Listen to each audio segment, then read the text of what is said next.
Hey, welcome back to the shop. This is what I had on hand. It's about 1 inch thick, and I'm going to use this to make a tabletop. Just a little side end table for a client, and I want that nice thick top. So we're going to use this and panel it up. It's going to be about 27 inches round, and so I need about 6 of these at 5 inches wide. I need about 6 of these to panel up about a 28 inch by 28 inch square. And then I'm going to be able to cut the circle out of that. So let's get started. We're going to make an end table out of walnut. You know that tape measure retracts, right? Like if you click back the button, it'll just pull back toward you. That was kind of funny. I don't know why I was doing that.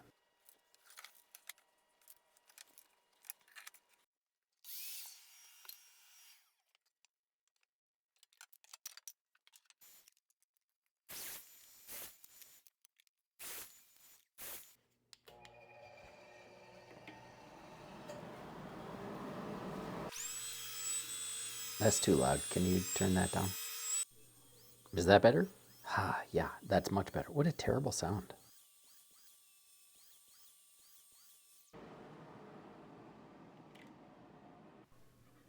All right, I'm just gluing up these boards now, just a basic panel. I think 5 of them across. Throw them in some clamps. Let them sit for an hour, take them out of the clamps, scrape the glue while it's still a little gooey, let them sit overnight, and then cut a circle out of it.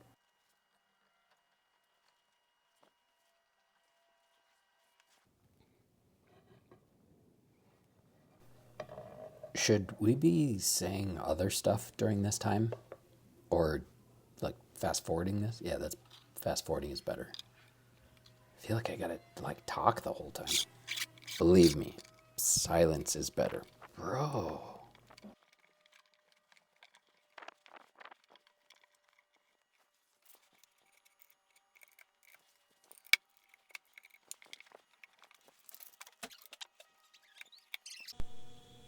I was about 2 seconds away from either purchasing a circle jig for my router or just making one. And then I was like, you dork, you have a CNC. Let's use it.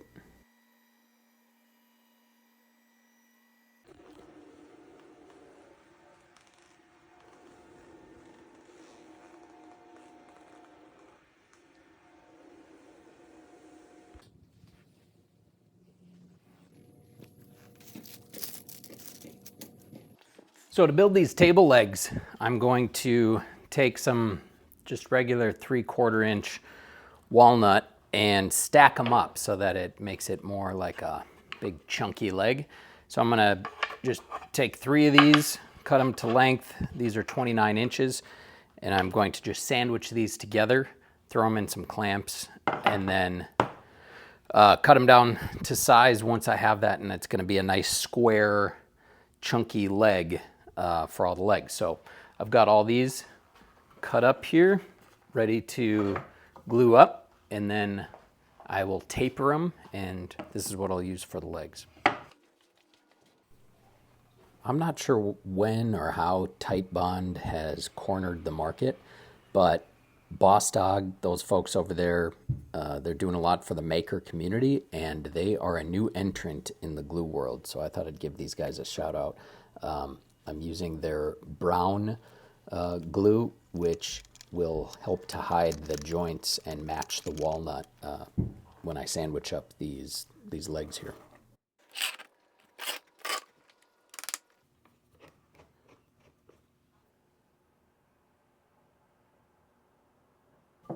I've got my table legs all finished up and squared, got all the glue off, and these are milled to the final dimensions here. What I want to do next is taper the legs on the 2 inside edges. So as there's going to be 4 legs, the 2 inside facing edges are going to be tapered in. The outside edges are going to be remaining 90 degrees to the ground. So the way that I'm going to make those cuts safely is with a jig. So I just took a piece of scrap plywood with a true fence edge, so 90 degrees here. And then I just grab some scraps to get these toggle clamps up high enough. And what these do is you can adjust them to clamp down onto the top of the piece. So table legs are going to go in there. And then to get them at the angle that I want, I found that angle and then I cut a scrap of MDF and I cut this angle, made sure that it's straight. And now what I can do is place the table leg in against that angle. So only that angle is revealed on the backside. See how it tapers down to this edge? And when I run this then through the table saw with this against my fence edge, it will cut that perfect angle all the way down. And then I'll be able to repeat that by flipping this over and then doing that on the rest of the legs. So it is a tapering jig, but you can make one real easy. The only thing you'd probably need to buy is these toggle clamps, which I reuse a number of times on a bunch of different jigs. So highly recommend these, super cheap too.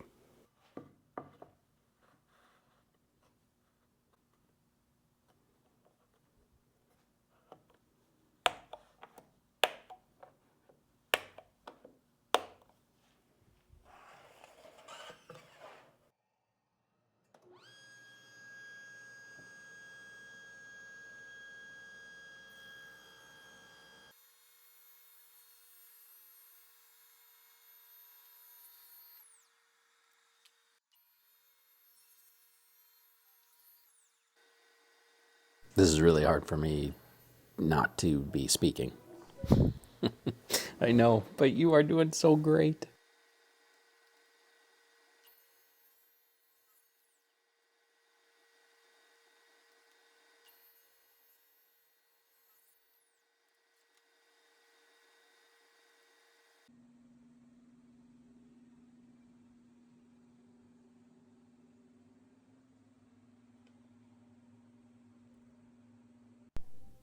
I'm cutting some small pieces for a box apron underneath the top, and I'm going to cut a groove down the, is it a groove or a dado? It's a groove because groove goes with the grain. Groove, grain. That's how you can remember that. All right. So I'm going to cut these small pieces. That's going to be used as the box apron.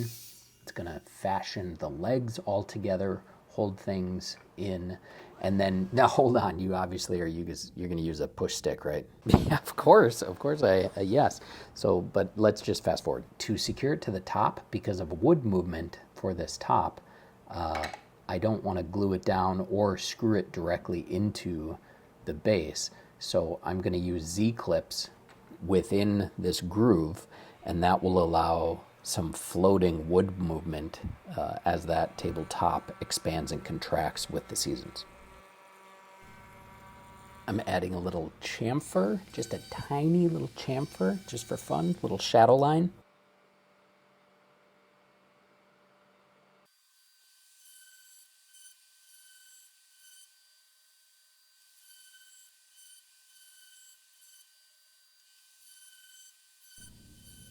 I was debating whether or not to use the domino here to fashion this box apron around the legs. I'm so used to just using pocket holes for this type of thing that I just did it. I used the pocket holes. They're so easy. Sue me. No, don't sue us. Him. That was weird. Sorry. I mean, how much do you show of the sanding? We all get it, right? Like sanding, sanding, sanding. We get it. You go up through the grits, you get to 220 or, 10,000, whatever you like. Do you need a hug? Don't touch me. Okay. As you can see, I've taped all of the areas where glue could potentially squeeze out. I don't usually do this. I usually just wipe it away or scrape it off. But I just really didn't want it to screw up the finish and show little highlighted areas where glue got left on the project. So I was just being extra careful. But yeah, I don't typically do this.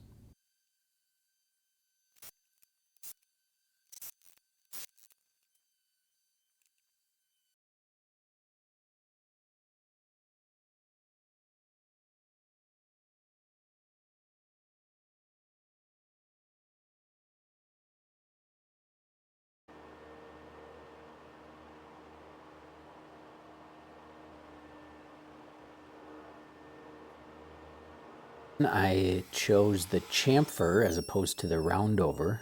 I figured it might give the round top a way to integrate with the square edges of the base of the table.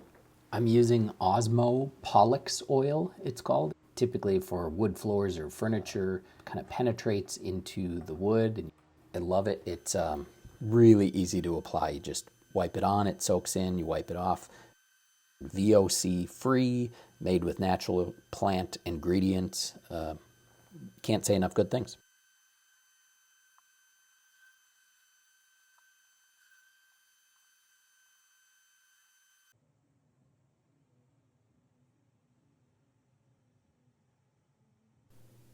You may have noticed I added some framing around the box apron. I decided I liked the look of that a little better, just a little bit of flair underneath the base. Here I'm just centering the base and then sliding the Z clips into that groove and then screwing in these 3/4 inch screws.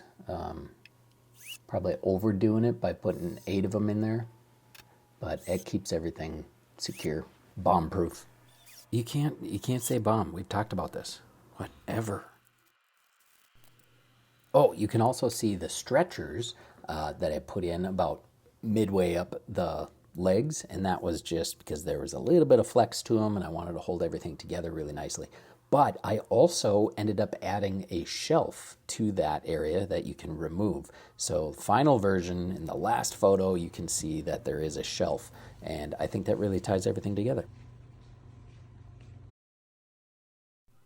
Hey, there it is. There's a shelf.